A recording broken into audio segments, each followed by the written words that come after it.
What's going on, man? Chilling. How you doing? Chilling. Having a good day today. Ate some Honduran food this morning, and What did you get from that Honduran place? it's called a baleada, which is like baleadas especiales, which is like a tortilla, and it's got sour cream and refried beans and avocado and some Honduran cheese. 7th Street, Delicias de Honduras. 7th Street. Go check it out, KCK. The Dot. The Dot. Good food out of the Dot, Yeah. man. It's the best food in KC. I forgot I didn't introduce either one of us. I am Webby Dean. I am your host. This is AV Club Artist Profiles. We are here with Zach Linhares, wonderful, wonderful photographer out of Kansas City. May I say, possibly one of the best. Thank you. I definitely think. Well, all right. Since I've done introductions, why don't we start with some background info? Tell me a little bit about your background. Where are you from? Yeah, How'd you get here? You know. I was born in KC, but I lived in KC for like 2 or 3 years or something like that, and then I moved to Chicago with my family, but I was raised in St. Louis, so I claim St. Louis Right. as my hometown, even though I was born here. Grew up in a city called Florissant, which is like Like the light bulb. yeah, it's like the light bulb, but with a little twist, Florissant. Florissant. There you go. Florissant. A little fancier. Yeah. It's like about 20 minutes north of St. Louis City. It's a quiet little town, Nice. I went to Catholic school from kindergarten That's to rough. senior year, so I had a rough go at that. Wait, your entire school career my was entire school Catholic? career was Catholic. That's man. crazy. That's super crazy. Totally crazy. So you went to school for journalism. So obviously you kind of knew where you were headed with photography. You have an interesting backstory on what I think kind of motivated you to get more into social and journalistic photography. If you want to talk about that a little bit. Yeah, I mean, like my initial start with photography was Florissant. It sits right next to Ferguson, and that's where Michael Brown was killed by Darren Wilson in 2014. So there was a lot of social unrest there, lots of protests in the streets day in and day out. And, I didn't have too much of an awareness of the systemic issues that faced St. Louis, that the problem that faced at that moment and that faced our country. So, I spent a lot of time out there interacting with people, talking to people, taking pictures on my phone. But then once I got to KC, I ended up getting a camera and pretty much just living, walking, and existing and taking pictures east of Truce. And started my East of Truce series there. That was my next question, actually. Yeah. It's a good segue into that, yeah. Oh, okay, then I'll ask it.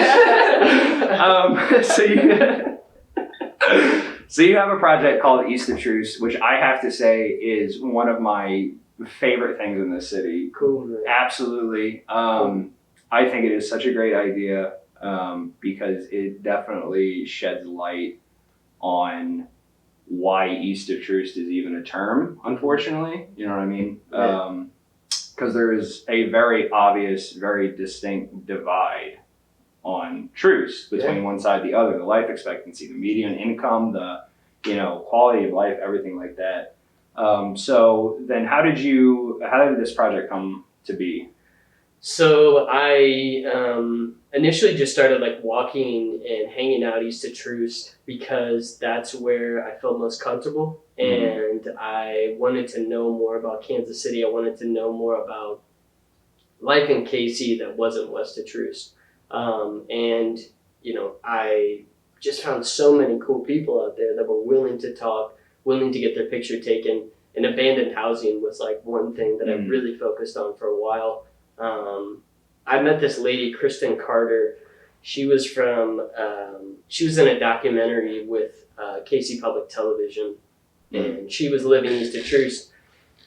Rest in peace, Kristen. She is no longer with us. Right. But we spent, hours on end walking through neighborhoods, knocking on doors, reporting abandoned houses, taking pictures, and interacting with the community.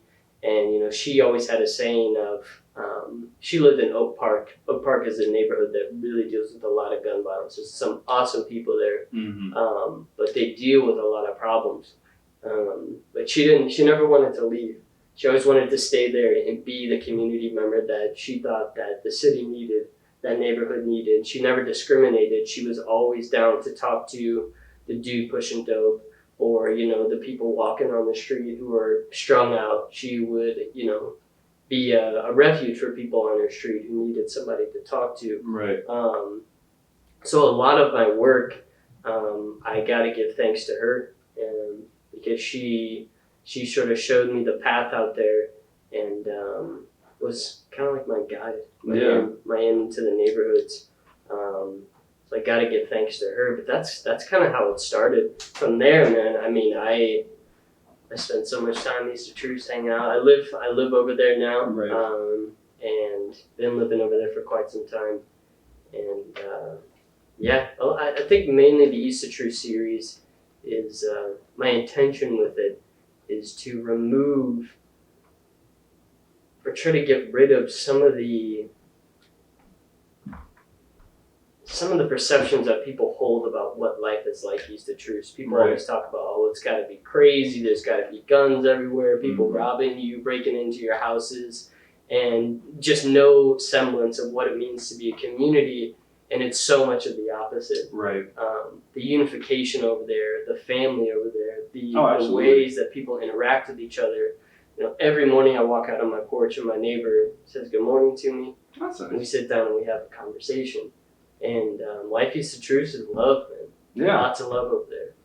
And I hope that through that series, this ongoing series, which is like 5-6 years running now. Right. Yeah. You got a lot cool of to say. Really far back.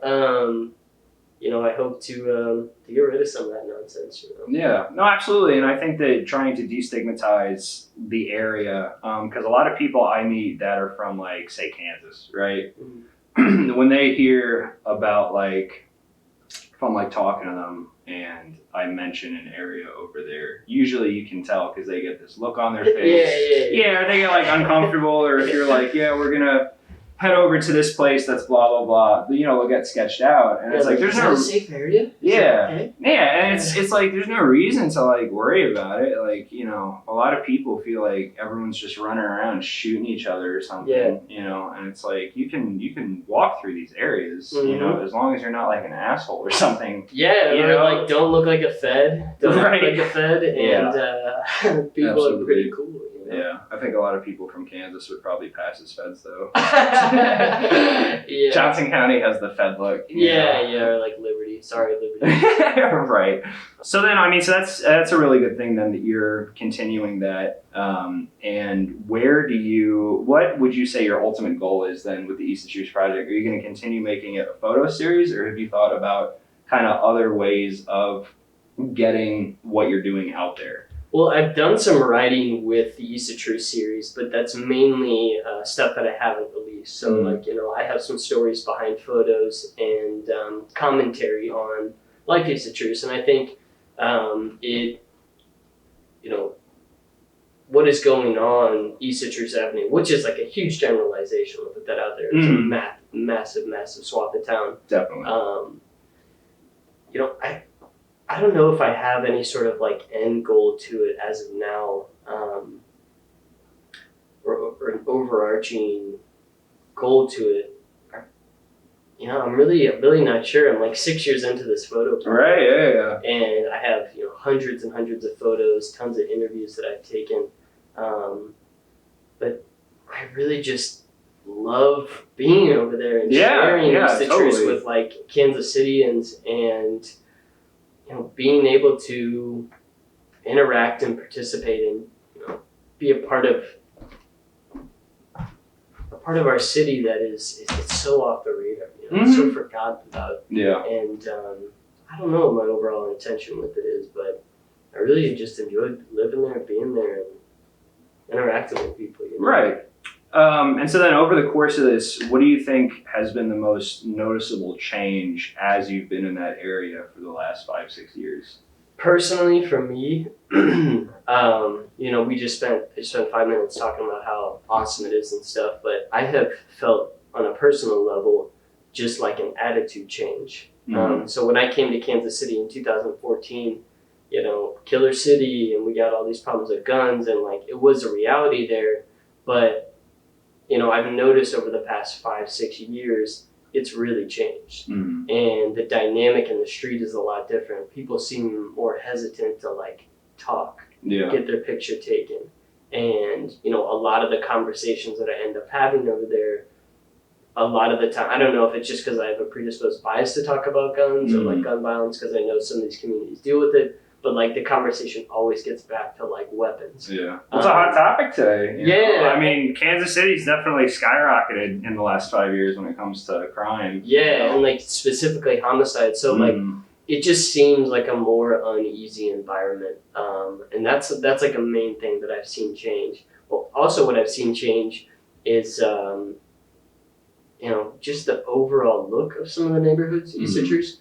A lot of people are talking about now how that dividing line that separates our city from east to west is actually being pushed back to the Paseo.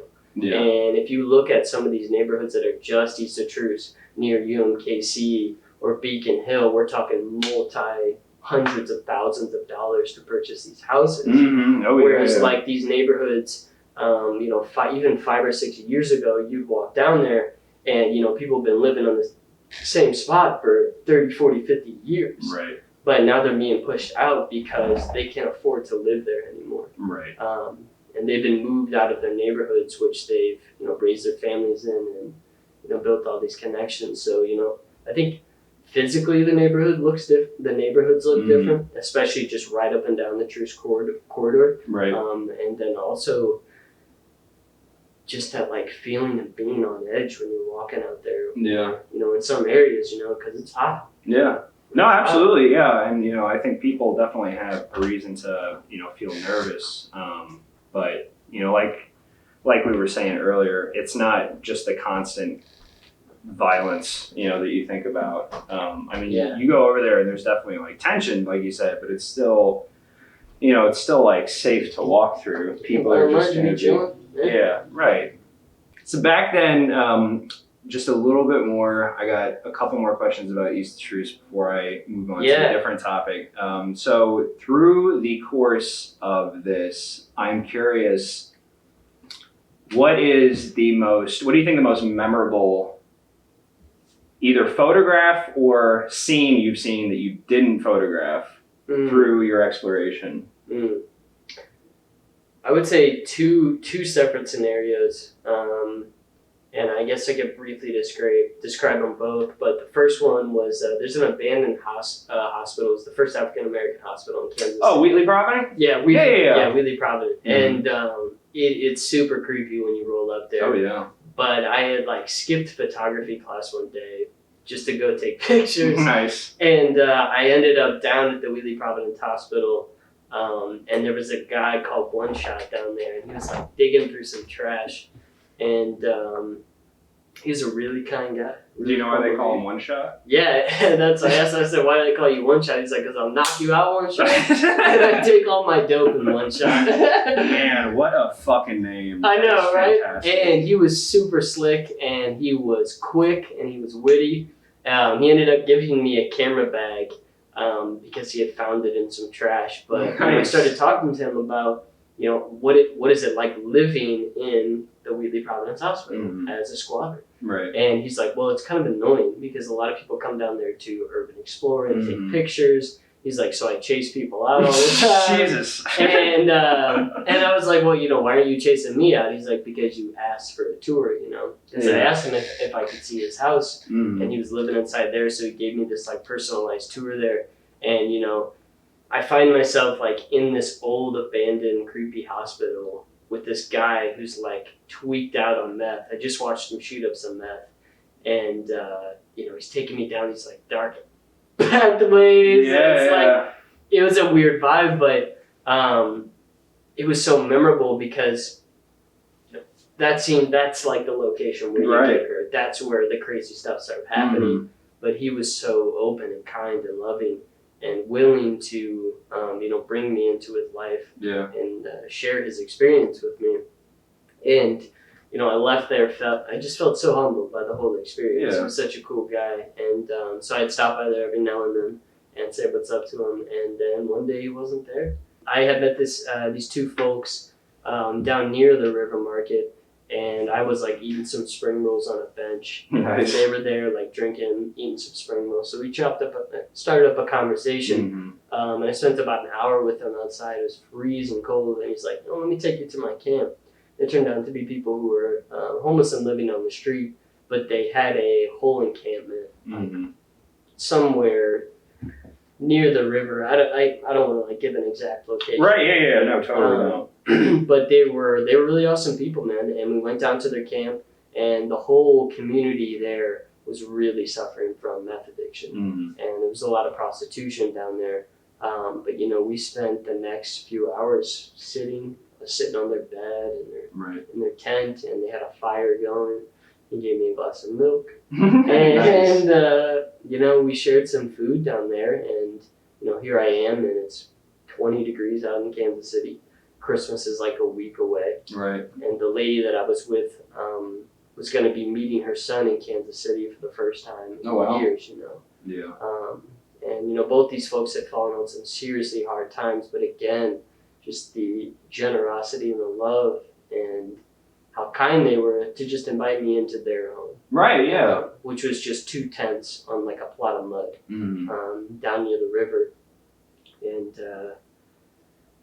it was just like a humbling experience to share food with them, to share some drinks with them, and to have them invite me into their home. Yeah, no, it's super nice. And I think that both of those stories really highlight that a lot of these people that we see living in homeless camps or on the side of the roads, are definitely more than just crazy homeless people or tweakers, right? Yeah, like they are normal people that fell hard enough to where they couldn't get back out. And they're just people like you and me who either because of mental illness or because of, drug addiction or, any other number of circumstances got into this position, and I think that just spending time and talking with them is probably the healthiest thing, is just interaction, because treating them like they're these outcasts is definitely not helping anything, you know. So I think that's wonderful that you're doing that. And the guy that was down there,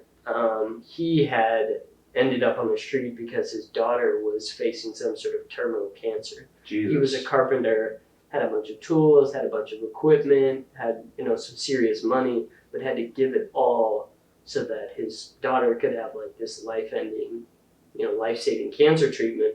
And after he lost all of his money and all of the means to make his money, his wife took custody of his daughter, and he ended up on the street. That's terrible. And kind of like you're saying, it's like we vilify these people, right? And we sort of make demons out of them, but they're just like your grandmother, your grandfather, or your brother, your sister. They are kind people, genuine people, right? And nobody asked to be born. Nobody asked to have the food they ate when they were children.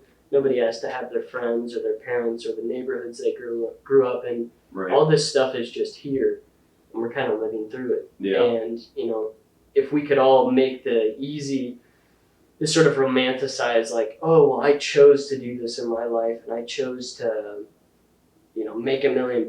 They chose to live on the street. Their decisions and their choices. Now that's why they're on the street, and it's like that guy didn't choose for his daughter to have cancer. Right. He made the choice to give his entire livelihood to save his daughter's life, and we put too much of a burden on these people. Right. These people, they need help.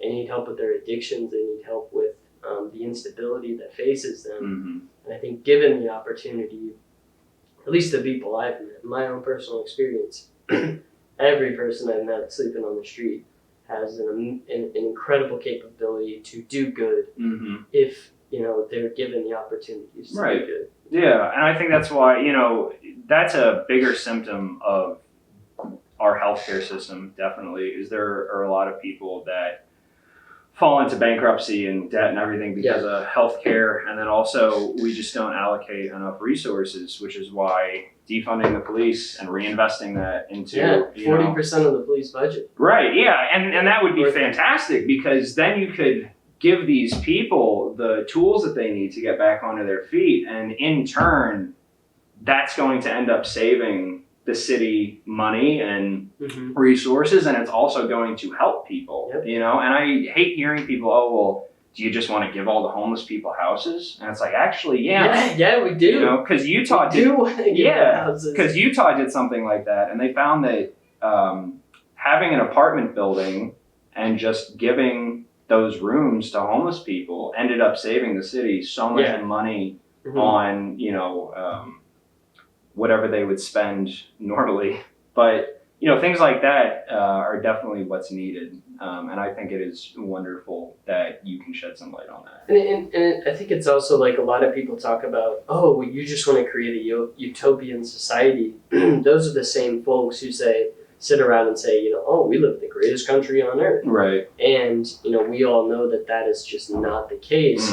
But I guess with like my utopian idealism, like, what we're asking for here is just basic humanitarian compassion for people who need it the most. Absolutely. And, you know, if we are able to provide and care and love those who really need it, I think we could make some serious semblance of like a great place to be. Yeah. Where like we can be proud of, you know, being from Kansas City. Right. You know, I was having a conversation last night with a buddy, and we were talking about North St. Louis, which just experiences insane amounts of gun violence, and there's nothing proud. Nobody can be proud of that. Right. Nobody can say, "Oh yeah, I'm a proud St. Louis." I'm like, yeah, sure, you can say those things, but there's so many profound problems that are happening there, and you know, if we are able to, you know, provide adequate violence intervention or, you know, economic assistance for people, provide houses for people, provide shelter for people, mental rehabilitation, physical rehabilitation.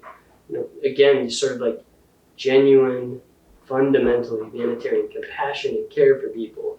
You know, we can say, yeah, I'm proud to be from here because like we care about the people who live here. Absolutely, yeah. And I don't want to be a cynic or be overgeneralized, but like sometimes it seems as if, you know, those running our cities and, you know, those making those really hard-hitting decisions don't have that sort of lodged in them as like a fundamental value. Like, they lack empathy. Yeah. Like we must care for these people. Like it is a travesty that there are children still being shot in the city. It's a travesty that our people are sleeping on the street. There's no easy solutions, but sometimes it doesn't feel like anybody's really doing anything. Right. You know, it's a lot of symbolic gestures. Yeah. You know. You know, get rid of people like him, and absolutely. You know, they do not need to be making decisions for the city anymore. At all. Yeah, no, absolutely not. And so I think maybe my first taste of the Rick Smith police force was the opening weekend of the protests in May. Yeah, me and you ran into each other there plenty. For sure. Yeah, we were out there a lot, and that was an absolute chaotic fucking clusterfuck. Yeah, and like because of the police. Yeah, no, absolutely, because everybody was just hanging out. And they didn't want to fucking deal with it. So all these wannabe fucking soldiers are running around with their shotguns and their tear gas, and you know, some dickhead with his massive grenade launcher, of course he's gonna feel like some cool fucking tough guy. Like they're itching to use that stuff. And they give you some arbitrary law where it's like you must make sure everybody stays on the sidewalk. Right. That's the reason you guys are shooting us with tear gas, is because we're walking and marching in the street. Right. It's point. And then the weeks after that, when there wasn't such a heavy police presence and there were tons of protesters, everything was fine. It's fucking like it's ridiculous. No like problems at all. I think it was May 31st, June 1st, 2nd, 3rd, and maybe June 4th as well. Were like the 5 or 6 days where it was just we showed up to protest, nobody did a damn thing. And we were immediately brutalized. Immediately brutalized. The 31st was that Sunday, and I got some good footage I put on the AV Club Instagram of, and when you're listening to it, you can just hear screaming and shotguns and the tear gas canisters and everything. And, that's why there's been so much national attention that's been turned to us. But I think that those protests were so important. And I think that it is, that's got to be the one upside of the pandemic, is that everybody had enough time to get out there and really, this is probably in recent memory one of the longest lasting social movements that's been consistently over the last few months. There have been protests, there have been marches, and movements. Yeah, definitely. Yeah, because in the past, people would have to get back to work and school and things like that when stuff would happen over the summer, but the world's fucking falling apart. I mean, everything's going to shit. So people are fucking sick of it and they're tired of it. Yeah, I mean, I think I was, so at the start of the protest, in Kansas City at least, I had been off work for quite some time because the whole city shut down. Right. And I was out of work for over a month guaranteed. And, my life and the lives of like all my friends, like it was, go to the protest, come home, edit, talk to people, debrief about everything, write everything down, and then get your ass right back out on the streets the next day at the crack of dawn or whenever people were out there. And it was like that for 14, 15 days straight. No work. Yeah. We're just out there protesting day in and day out. That is the work. Yeah, exactly. And it was so awesome, seeing so many people come together and be unified under one cause and under, one vision. And to see young people day in and day out protesting in the streets. And I mean, you ask anybody down there about the friends they made, the connections they made. Oh, absolutely. And, how profoundly influential going to those protests were for them. It was quite the sight to see. And it's still happening, protest. There's the March. March on Kansas City for Justice and Peace. On Friday. That was a really cool event. I saw you down there. Yeah, saw you too. That was tight, and it was a bit more organized than many of the protests in early May. They had like permits to shut down the street, and went to the They have the drum line, which was super cool. Yeah, the drum line, man. Yeah, that amps people up. I love the drum line. Yeah, totally. Totally. But yeah, the protests were, and I kind of speak in them in like past tense, but like they are still happening every day in Kansas City. There are people who are part of Black Rainbow who go down to KCPD every single Friday night. If you are not doing anything on Friday night, go down to KCPD headquarters with members from Black Rainbow and other activist organizations in KC, and they are down there protesting the police and holding memorials for Black men, unarmed Black men, and people who've been killed by KCPD in recent years. Yeah. So, people, I think that sometimes this is something I think that falls under the ethical dilemma photographer space is, I definitely saw a lot of people getting upset at some photographers for taking pictures, and they're like, you don't want to put people's faces out there and things like that. And I think that it is sometimes a catch-22, you know what I mean? That like sometimes there are things that people need to see and know about and see that they're happening, because you can tell someone about the protest, but if you show them video or photos from it, it's a lot more impactful. But I definitely do think that there needs to be obviously a respect for people's privacy. And so it's just kind of, I feel like it's hard to do that, and you were out there taking tons of photos and you got tons of pictures, so I don't know if I actually have a question anywhere leading into this. But I guess I know where you're kind of going with it. Yeah. Legally speaking, as a photographer, you're allowed to go out into any public space and take pictures of whoever, whenever, whatever. Doesn't matter. If it's in public viewing, you can take a picture of it. But that doesn't mean that is an ethically sound thing to do. Right. It is the most respectful thing to do, and it is the right thing to do. Especially at the start of the protest, I had people coming up to me, not in person, but normally on social media, asking me not to post the pictures that included people's faces for the safety of Yeah. activists. And though I do, I understand the sentiment behind that, and I understand people's concern behind it. It wasn't what I was experiencing in the field, and especially talking with leaders of, the activist movement down there. As opposed to like, hey, don't take my picture. I don't want the police to know about me. A lot of people were like, take my picture. They already know my face. Right. And we're out here day in and day out. I'm violating my bail terms by coming back down here. Right. Yeah. And, at least in my experience in Kansas City, I cannot speak on any of the photographers' experience, protesters' experience nationally because I wasn't there.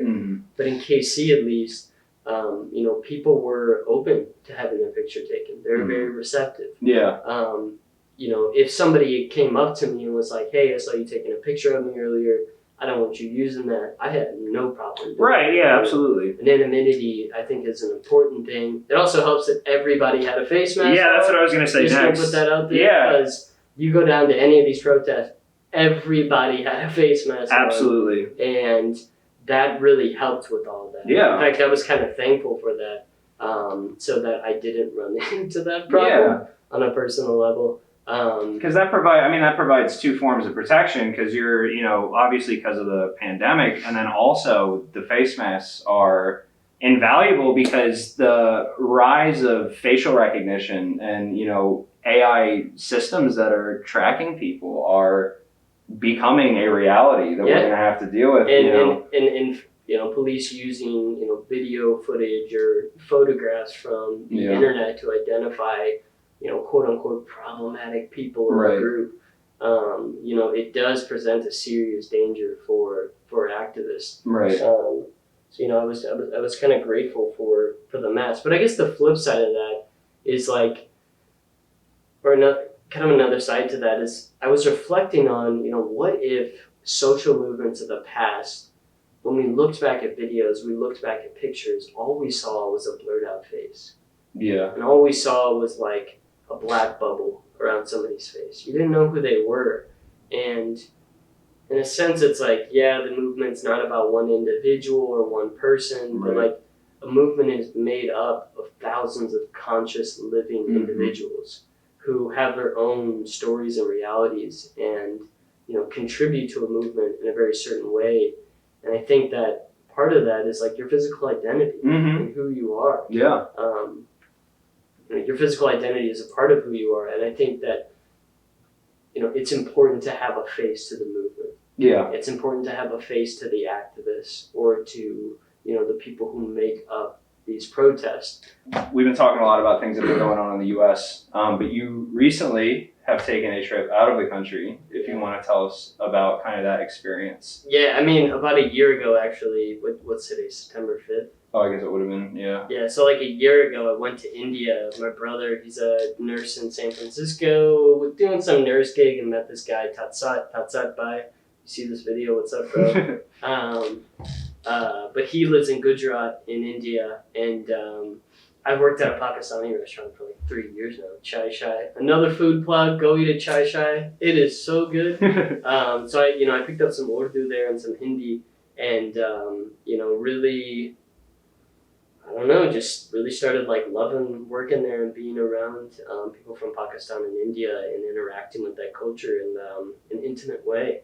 So I got an awesome chance to travel India for 30 days. Went to like 30 cities. That's fantastic. And, that's great. I ate so much street food, smoked some hash, Nice. and spent a lot of time in the countryside and in Mumbai and wandering around cities and getting lost and just taking lots of pictures and talking to people. Yeah. One advantage that I had going over there is that I speak like conversational level Hindi. Oh, and so I didn't know that. I can have a like a basic conversation with somebody on the street, and a lot of tourists who go over there can't communicate for shit. Right. Some people speak English in India. It's one of the national languages there. But in the northern and western parts, a lot of people speak Hindi as well. And so I was able to, work my way into some friend groups and to Nice. staying at some people's houses, and it was a really cool experience. The best night there that I had though was like the second night I showed up in India. I was in Mumbai, and we went to my friend Waibavi and her house, her apartment, and we like walk in, and it's like this apartment that sits on the edge of Mumbai, and so you can see like the jungle outside, but like they're 24, 25 years old, and we go in, it's like they got Budweiser on the table. They got a bag of weed, and people are making art, and they're all design and fashion students. Oh, that's cool. And I felt like I was in KC. Yeah. And it was cool because they were my age, and they were like hip and just like cool young people. Right. And I felt like I was around my friends and my people. And it's a beautiful country and a beautiful place full of really kind and genuine people, and Indian food's the best food on earth. So well, and so real quick, since we're running low on time, now I really do feel like a talk show host. So one of the things real quick I'd like to touch on India is I feel like a lot of people have that perception that India is all of it is just this like horrible rundown third world country, which obviously it's right, and obviously it's got its parts that are in like poverty, as a lot of places have. But you obviously went there and experienced something completely different, right? Yeah, totally. I mean, like the poverty in India is it will honestly, they'll stop you in your tracks. I mean, there's more slaves in India than any country in the entire world. Yeah, that's insane. Dharavi, which is the main slum in Mumbai, it's the largest slum in India. Millions of people live there. And it is the largest democracy in the world. People are really struggling there. But I think amidst that struggle, there is immense amount of prosperity. There's immense amount of care for your family and your neighbors, and the people who make up your city and where you live. And it was really cool to see, to experience all different aspects in life in India. I mean, I went to 30 different cities. I attended Hindu celebrations and Muslim celebrations and Catholic celebrations. And, I was able to stay in neighborhoods that were crippled with poverty. I was also, able to stay and people who would be considered like uber wealthy there. Right. So I saw a lot of different parts of India. It definitely has its struggles, but it is a kind place, man. Yeah. And so you think then? I mean, I think it's funny because it relates probably to earlier in the conversation, east of Truce. People have these perceptions of these bad areas. Yeah. So I mean, so you definitely think then that people should visit it because it's not this big scary place. Hell yeah. Just be aware that somebody will try to scam you all of the time. Right. I'm just gonna put that out there. Yeah. Someone scammed. My brother got scammed. It's like New York. Yeah. It's no different here. Yeah. I mean, again, thankfully I knew a little bit of Hindi, so I was able to navigate that situation well. But I mean, I recommend anybody go to India. I mean, it is super cool and it is accessible. And it's a beautiful place. Good. Also, really cheap. Right. All right. So then we're gonna wrap up here. So then, real quick, go ahead. Tell me what you got going on. What you want the people to know. So right now, I'm working with an organization called The Reformist, and we are a media advocacy organization. The guy in charge is Jay Austin, but he's a really cool guy. But I also work closely with my friend Jelly Duckworth. And what we do is we do interviews and media advocacy for people who work in reforming the criminal justice system, getting people out of penitentiaries, expunging criminal arrest records, and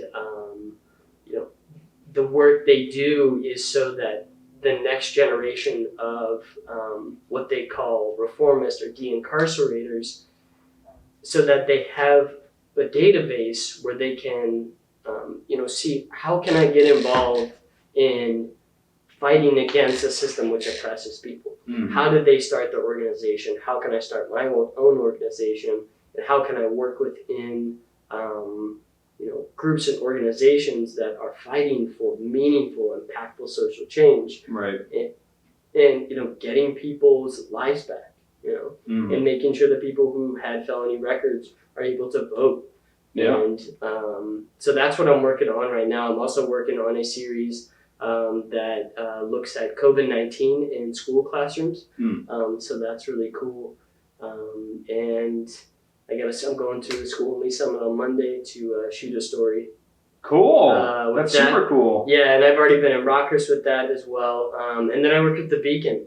The Beacon is a journalistic entity in Kansas City, and they do awesome work. And very grateful that they reached out to me, and now I am a independent photographer with them. So Right on, man. super cool. And then next year, hopefully, I'll be in Mizzou's J School program. Nice. Nice. Well, I think you have a lot of good things coming up for you. You're a very talented photographer, very talented journalist. I'm going to give you a real cliche talk show handshake. Zach, thanks for coming on the show, man. I'll see you. Sorry, my hands are sweaty. Okay. All right, everybody. That is the AV Club artist profile for Zach Linhares. Hope everybody has a good time. We'll see you next time. Thanks.